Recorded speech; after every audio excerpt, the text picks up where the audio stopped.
Bwana Yesu asifiwe, mtazamaji wa New Agape TV. Karibu sana katika kipindi chetu cha leo, kipindi ambacho kimebeba mengi ya kujifunza, lakini leo tutajifunza kwa habari ya historia ya mtu mmoja kwenye Biblia. Mtu huyu alikuwa akifanya mambo ya ajabu, mambo ya kutisha ambayo katika dunia ya leo ya kushangaza, yani alishangaza watu yale mambo. Lakini kumbe mtu huyu kwa namna ya rohoni Mungu alimwangalia kwa ukubwa sana na akatafakari kwamba kama mtu huyu kwenye mambo ya dunia alifanya hivi, inawezekana ni chombo kizuri sana katika ufalme wa Mungu. Na tutajifunza historia hii katika Matendo 9 kuanzia pale mstari wa kwanza.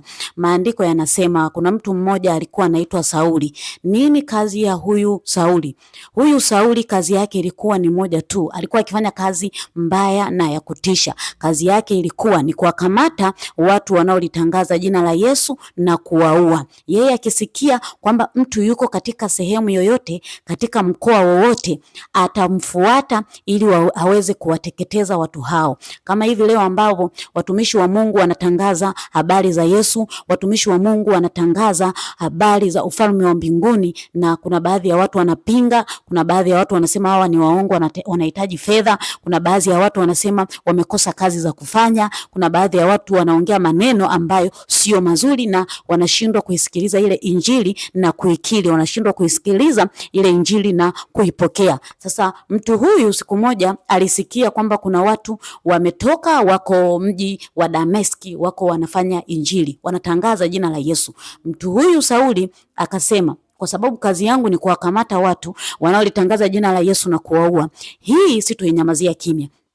Akapanga safari yake, kaandaa mwanapunda, akaandaa na watu wake, akasema niandae, nina safari ya kuelekea Dameski. Akiwa njiani, kwa ajili alipanga mabaya kwa ajili ya wale watu wanaolitangaza jina la Yesu, akiwa njiani kuelekea huko Dameski, ghafla akakuta mwanga mbele yake. Lakini nje na ule mwanga, jambo la pili, akawa kipofu. Sasa katika upofu huo akasikia sauti inasema, Sauli, Sauli, kwa nini unaniudhi? Sauli akauliza, wewe ni nani? Jibu alilolipata kwamba mimi ni Yesu, kwa nini unaniudhi? Sauli akauliza, nimekuudhi, nimefanya nini? Akasema, kwa nini kazi yako wewe ni kuwakamata watu wanaolitangaza jina la Yesu na kuwaua? Kwa nini unaniudhi kwa kuwakamata watu wanaotangaza injili na unawaua? Sauli alishindwa kuelewa, lakini Mungu akamwambia, kwa sababu umefanya haya mambo kwa muda mrefu na umefanya ubaya huu kwa muda mwingi, leo sitokuacha salama. Mwisho wako wa kufanya haya mambo umeisha. Mwisho wako wa kuwaua watu wanaotangaza jina langu umeisha. Kwa hiyo Sauli akapata adhabu. Mungu kwanza kabisa alimfanya akawa kipofu, lakini pili alimfungisha siku 3 bila kula. Alikaa siku 3 bila kula. Inawezekana hakuwahi tokea hapo kufunga hata siku moja tu, lakini Mungu ile siku alimpa adhabu. Kwanza akamfanya awe kipofu, lakini pili akamfungisha siku 3 bila kula. Lakini katika huo mji wa Dameski kulikuwa kuna mtumishi wa Mungu anaitwa Simeoni. Malaika wa Mungu akamtokea Simeoni na kumwambia kwamba Sauli aliandaa safari ya kuja katika mji wako na kuwateketeza watu wanaolitangaza jina langu, na mfanya awe kipofu, lakini pia ana siku 3 hajala. Hivyo ninakuagiza, nenda kwa mtumishi huyo Sauli, muombe na umwambie yampasayo kuyafanya. Amefanya mambo mabaya, amefanya mambo maovu, amefanya mambo ya kutisha kwa muda mrefu, na sasa ninamhitaji kwa nguvu ile ile aliyotumia kuwaua watu wanaolitangaza jina la Yesu.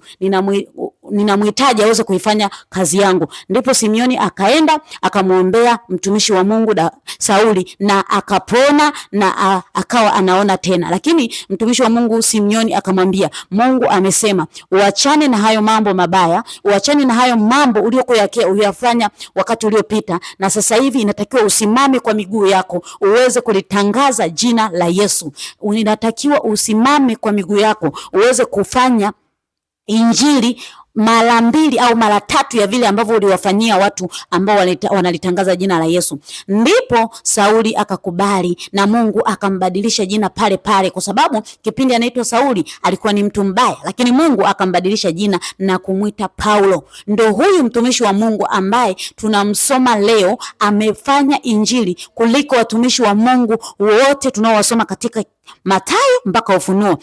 Ni mtumishi wa Mungu ambaye amemtumikia Mungu kwa namna kubwa, amehubiri injili kwa viwango vya tofauti. Ndio mtumishi wa Mungu ambaye tunazisoma habari zake, tunasoma matendo yako ambayo Mungu alimtumia katika utumishi wake, tunasoma ni namna gani alienenda katika kumtafuta Mungu kwa viwango vikubwa. Ninakushauri mtazamaji wangu, inategemeana umeambiwa maneno mengi na umefanya dhambi kwa muda mrefu na bado unaendelea kufanya dhambi, lakini ninakukumbusha leo, inawezekana ulifanya mabaya zaidi ya aliyofanya Sauli, lakini Mungu, ukifika wakati wa Mungu kukutaka, atakutaka kwa njia tofauti. Ninakukumbusha usitake ukakutane na mambo mabaya kwenye maisha yako, usitake kukutana na mambo mabaya kwenye huduma yako, ndivyo usimame kumtumikia Mungu kama alivyosimama Sauli au mtumishi wa Mungu Paulo. Hivyo ninakushauri, simama kwa miguu yako, simama kwa miguu yako kumtumikia Mungu, wala usitake Mungu akutafute kwa namna mbaya au akupe adhabu ndipo usimame kulitangaza jina lake. Ninakushauri kijana, simama kwa miguu yako kumtumikia Mungu, usisubiri mpaka siku mbaya zikukute. Ninakushauri mama yangu, simama kwa miguu yako kumtumikia Mungu, achana na mambo ya umbea, achana na mambo mabaya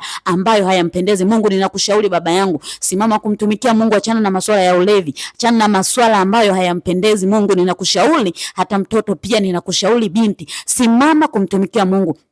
Usitaki Mungu akutane na wewe katika mambo, akufanyie mambo mabaya kwenye familia yako, kwenye elimu yako, kwenye kazi za mikono yako, ndipo umtumikie Mungu. Simama kwa miguu yako. Ninakushauri simama umtumikie Mungu kwa miguu yako. Asante sana kwa kunisikiliza. Kwa jina naitwa Esther Musa. Usisahau kulike na kucomment katika media yetu. Tunapatikana kwa jina la New Agape TV. Asante sana na Mungu akubariki. Tukutane katika vipindi vinavyoendelea.